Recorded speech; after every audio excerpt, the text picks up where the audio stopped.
तो hello friends, स्वागत है आप सभी का एक बार फिर से आपके अपने पसंदीदा यूट्यूब चैनल पर।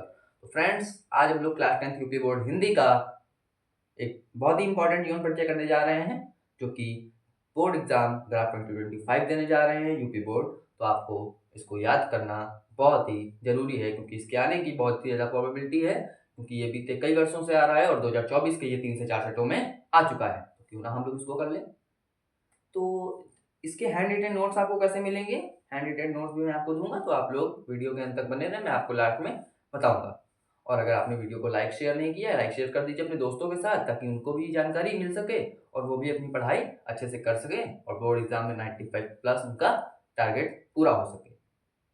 ठीक है फ्रेंड्स? 95 अबव उनका टारगेट पूरा हो सके। तो ये जीवन परिचय जो है वो आपका गद्य खंड का जो चैप्टर है, क्या लिखूं, उसके जो लेखक हैं पद्मलाल पुन्नालाल बख्शी, वो उनका जीवन परिचय मैं आज आपको बताने वाला हूँ। तो जैसा कि आप सभी जानते हैं, बोर्ड ने अपने टिप्स में बहुत बार बता चुके हैं, बोर्ड्स यूपी बोर्ड आपको बहुत बार बता चुका है कि जीवन परिचय लिखते समय आपको फ्लो चार्ट बनाना जरूरी है, अति आवश्यक है। तो अगर आप फ्लो चार्ट बनाते हैं तो बहुत अच्छा रहेगा। ये फ्लो चार्ट आपको बनाना है, आप जीवन परिचय लिखते समय आप कैसे बनाएंगे मैं आपको बताता हूँ। सबसे पहले ये मैं आपको जो हैंड रिटेन नोट्स दूंगा आपको उसमें मिल जाएगा, अभी मैं आपको केवल याद कराना चाह रहा हूँ, तो आप लोग याद करिए। कैसे याद करना है, देखिए सबसे पहले वो आप लोग हेडिंग डालेंगे संक्षिप्त परिचय, उसके बाद आप लिखेंगे जन्म। जन्म इनका कब हुआ? इनका जन्म हुआ 27 मई 1894 ईस्वी। अगर आपको 27 मई नहीं याद भी रहता है तब भी उसमें कोई प्रॉब्लम वाली बात नहीं है, आप 1894 भी याद कर सकते हैं। कैसे याद करना है? 27 मई 1894, तो इनका जो जन्म और मृत्यु है वो एक ही डेट को हुआ था, 27 मई 1894 ईस्वी और 27 दिसंबर 1971 ईस्वी। तो इसको मैं समझता हूँ कि याद करने में आपको कोई परेशानी नहीं होगी, क्योंकि एक ही जैसी डेट है, 27 मई 1894 ईस्वी और 27 दिसंबर 1971 ईस्वी।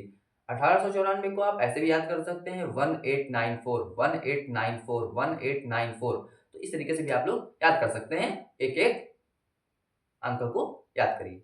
तो 27 मई 1894 को इनका जन्म होता है पद्मलाल पुन्नालाल बख्शी का। कहाँ होता है इनका जन्म स्थान? आप लोग डालेंगे खैरागढ़ जबलपुर। जो कि आप जबलपुर सुन रहे हैं तो आप लोग ये मत सोचिए कि मध्य प्रदेश में, जब मध्य प्रदेश वाला जबलपुर है, ये मध्य प्रदेश वाला नहीं है। बहुत सी किताबों में लिखा गया है कि ये छत्तीसगढ़ का जबलपुर है। तो आपको राज्य डालने की आवश्यकता नहीं है, आप लोग केवल खैरागढ़ जबलपुर लिख देंगे। ठीक, जन्म हो गया, जन्म स्थान हो गया। फिर इनके पिता का नाम है पुन्नालाल बख्शी। इनका नाम पद्मलाल है और इनके पिता का नाम पुन्नालाल बख्शी है, इसीलिए इनके पूरे नाम के साथ जुड़ गया है। क्योंकि पुराने समय में आप देखते हैं कि नाम जोड़ के जो बच्चों का नाम रखा जाता है वो जोड़ के रखा जाता है। जैसे कि एपीजे अब्दुल कलाम है, उनका नाम क्या है? एपीजे अब्दुल कलाम।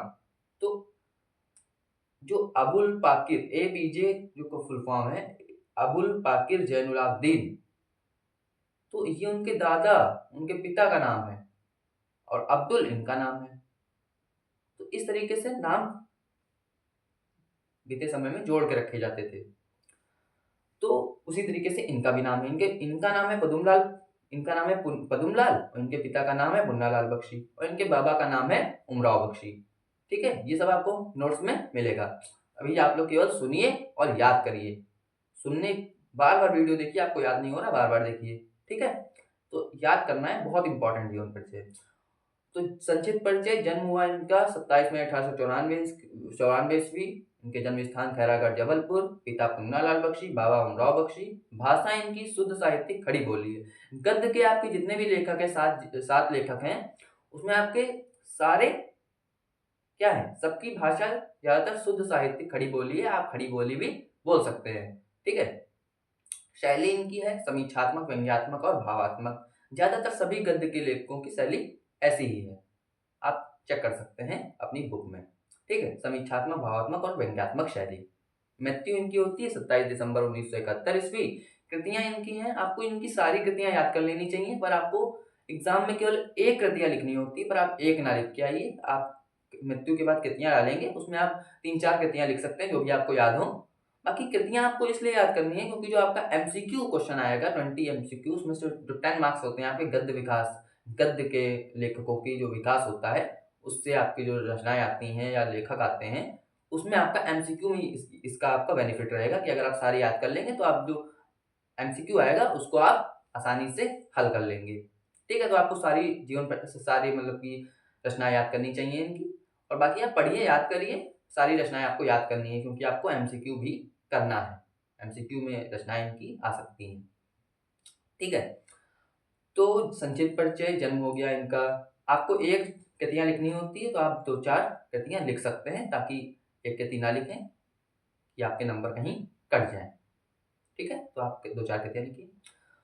तो इतना आपका हो गया, वेरी गुड। उसके बाद आप लोग इतना आपने संक्षिप्त परिचय फ्लो चार्ट बना दिया, ये आपका एक पेज में हो जाएगा। फिर आप लोग दूसरे पेज में लिखेंगे जीवन परिचय। आपको केवल 2 पेजों में लिखना है, 2 पेज से ज्यादा बिल्कुल आपको नहीं करना है। पूरे आपको 5 मार्क्स मिलेंगे। 5 मार्क्स का जीवन परिचय होता है तो ये बहुत इंपॉर्टेंट हो जाता है आपको याद करना। ठीक है, तो अब हम लोग आगे बढ़ते हैं। आप हेडिंग डालेंगे दूसरे पेज में जीवन परिचय। फिर आप लिखेंगे बख्शी जी का जन्म 27 मई 1894 ईस्वी को। जो भी आपने ऊपर लिखा है वही आप यहाँ पे सेंटेंस बना के लिख देंगे। बख्शी जी का जन्म 27 मई 1894 ईस्वी को खैरागढ़ के जबलपुर के खैरागढ़ नामक स्थान पर हुआ था। इनके पिता का नाम पुन्नालाल बख्शी तथा बाबा का नाम उमराव बख्शी साहित्य प्रेमी और कवि थे। परिवार के साहित्यिक वातावरण के प्रभाव के कारण ये विद्यार्थी जीवन से ही कविताएं रचते थे।